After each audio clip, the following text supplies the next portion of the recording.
সূরা আল হিজর। রহমান রহিম আল্লাহ তাআলার নামে। আলিফ লাম র। এগুলো হচ্ছে সেই মহান গ্রন্থ ও সুস্পষ্ট কোরআনের আয়াত। যারা আল্লাহ তাআলাকে অস্বীকার করেছে তারা কখনো হয়তো চাইবে যদি সত্যি সত্যি তারা মুসলমান হয়ে যেত। হে নবী, তুমি নিজ নিজ অবস্থার উপর তাদের ছেড়ে দাও। তারা খাওয়া দাওয়া করুক, ভোগ উপভোগ করতে থাকুক, মিথ্যা আশা তাদের মোহাচ্ছন্ন করে রাখুক। অচিরেই তারা জানতে পারবে কোন প্রতারণার জালে তারা আটকে পড়েছিল।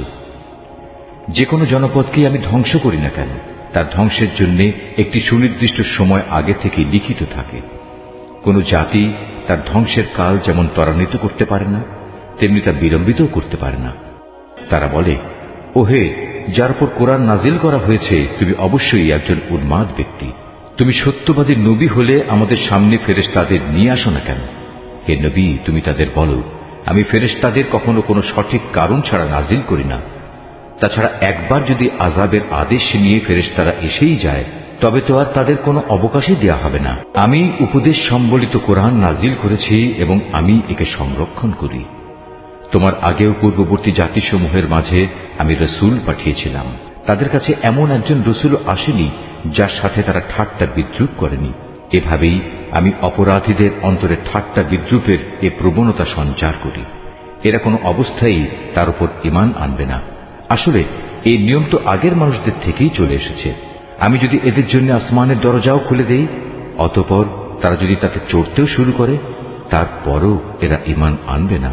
বরং বলবে, আমাদের দৃষ্টি মোহাবিষ্ট হয়ে গেছে, কিংবা আমরা হচ্ছি এক জাদুগ্রস্ত সম্প্রদায়। তাকিয়ে দেখো কিভাবে আমি আকাশে গম্বুজ তৈরি করে রেখেছি, অতঃপর তার দর্শকদের জন্য তারকা রাজি দ্বারা সুসজ্জিত করে রেখেছি। তাকে আমি প্রতিটি অভিশপ্ত শয়তান থেকে হেফাজত করে রেখেছি। হ্যাঁ, যদি কেউ চুরি করে ফেরেশতাদের কোনো কথা শুনতে চায়, তাহলে সাথে সাথেই একটি প্রদীপ্ত উল্কা তার পেছনে ধাওয়া করে। আমি জমিনকে বিস্তৃত করে বিছিয়ে দিয়েছি, ওতে আমি পর্বতমালাকে পেরেকের মতো গেড়ে দিয়েছি যেন তা নড়াচড়া করতে না পারে, এবং তাতে প্রতিটি জিনিস আমি সুপরিমিতভাবে উৎপাদন করেছি। ওতে আমি জীবিকার ব্যবস্থা করেছি তোমাদের জন্য এবং অন্য সব সৃষ্টির জন্য, যাদের কারোই রিজিক দাতা তোমরা নও। কোন জিনিস এমন নেই যার ভান্ডার আমার হাতে নেই, কিন্তু তা আমি সুনির্দিষ্ট একটি পরিমাণ ছাড়া সরবরাহ করি না। আমি বৃষ্টিগর্ভ বায়ু প্রেরণ করি, অতঃপর আমি আকাশ থেকে পানি বর্ষণ করি, অতঃপর আমি তোমাদের তা পান করতে দেই। তোমরা নিজেরা তো তার এমন কোন ভান্ডার জমা করে রাখোনি যে সেখান থেকে এসব সরবরাহ আসছে।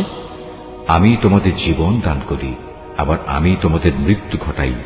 সর্বশেষে আমি হব সব কিছুর নিরঙ্কুশ মালিক।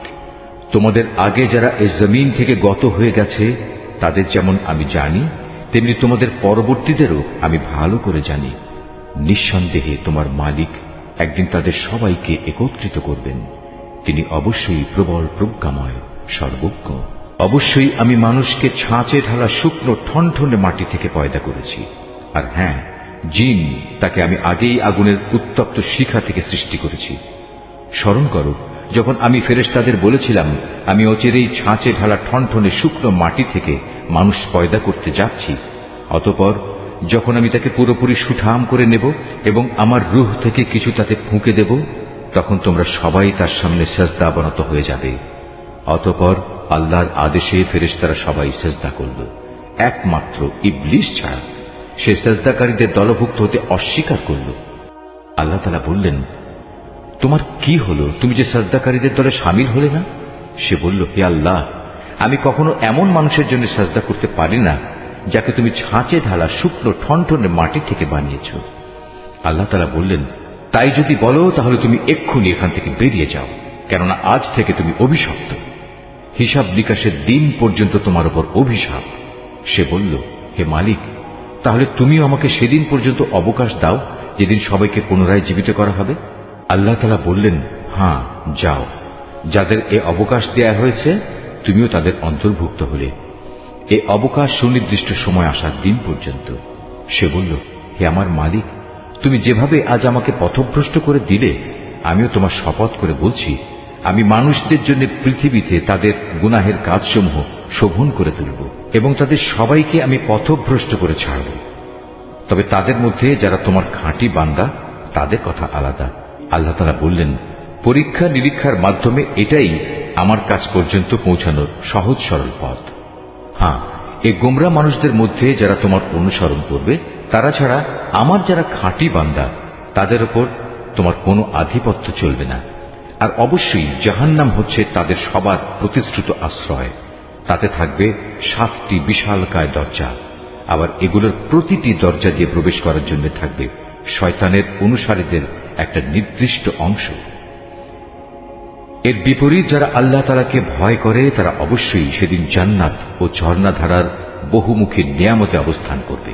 এই বলে তাদের অভিবাদন জানানো হবে, তোমরা শান্তি ও নিরাপত্তার সাথে সেখানে প্রবেশ করো।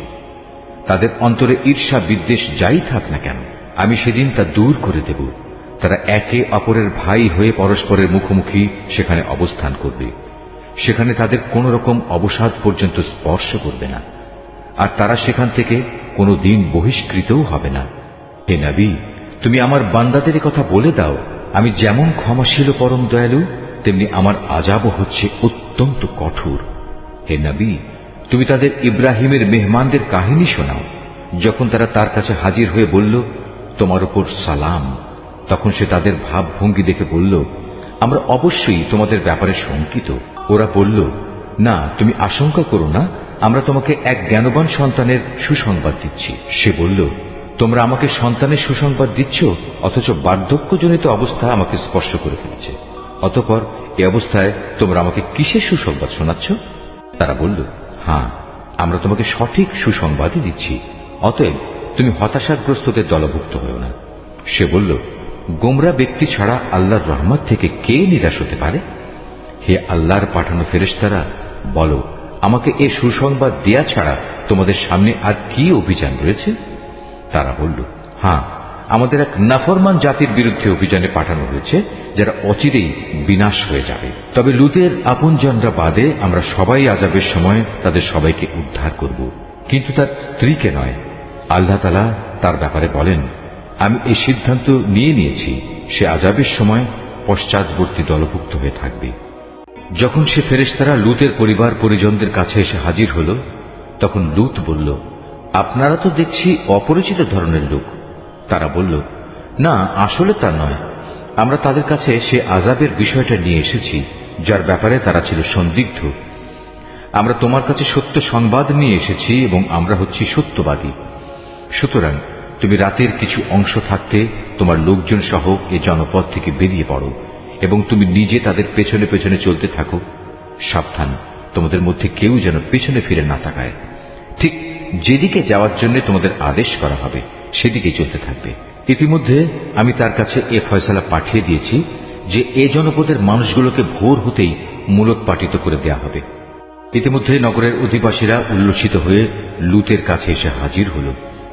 এদের আসতে দেখে সে বলল, হে আমার দেশবাসী, এরা হচ্ছে আমার মেহমান। এদের সাথে অশালীন আচরণ করে তোমরা আমাকে অপমান করো না।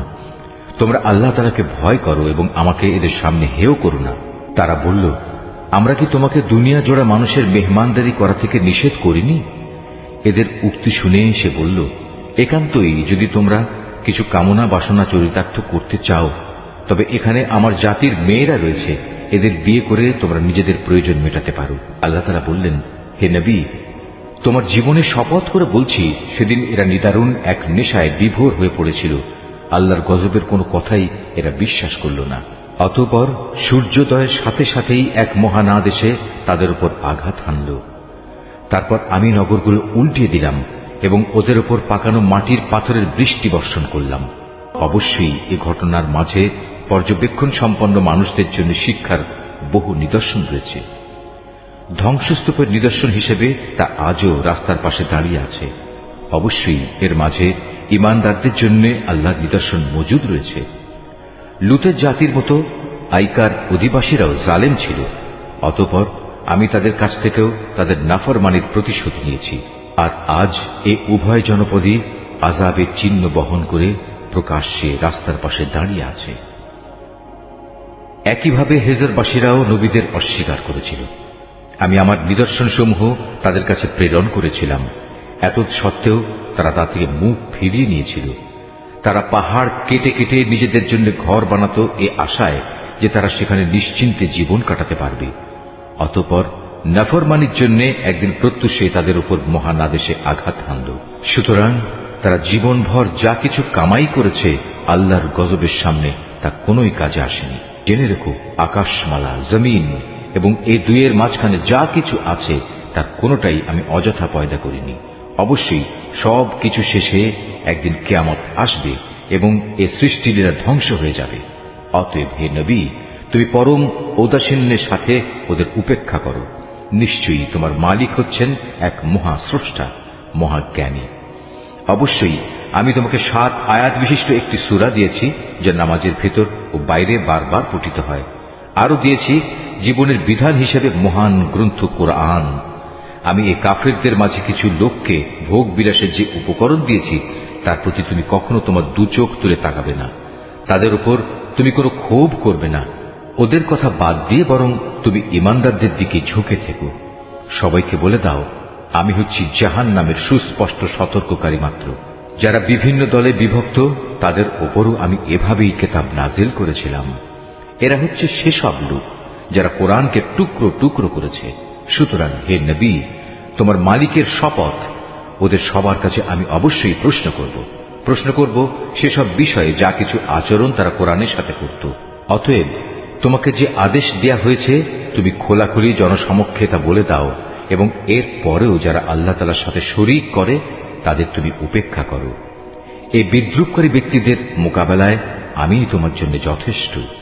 যারা আল্লাহর সাথে অন্যকে মাবুদ বানিয়ে নিয়েছে তারা অচিরেই জানতে পারবে তারা কত গুমরাহিতে নিমজ্জিত ছিল। হে নবী, আমি একথা ভালো করেই জানি ওরা যা কিছু বলে তাতে তোমার অন্তর সংকুচিত হয়। অতএব তুমি তোমার মালিকের প্রশংসা দ্বারা তার পবিত্রতা ঘোষণা করো এবং তুমিও সাজদাকারীদের দলে শামিল হয়ে যাও। হে নবী, যতক্ষণ পর্যন্ত তোমার কাছে নিশ্চিত মৃত্যুজনিত ঘটনা না আসবে ততক্ষণ পর্যন্ত তুমি তোমার মালিকের ইবাদত করতে থাকো।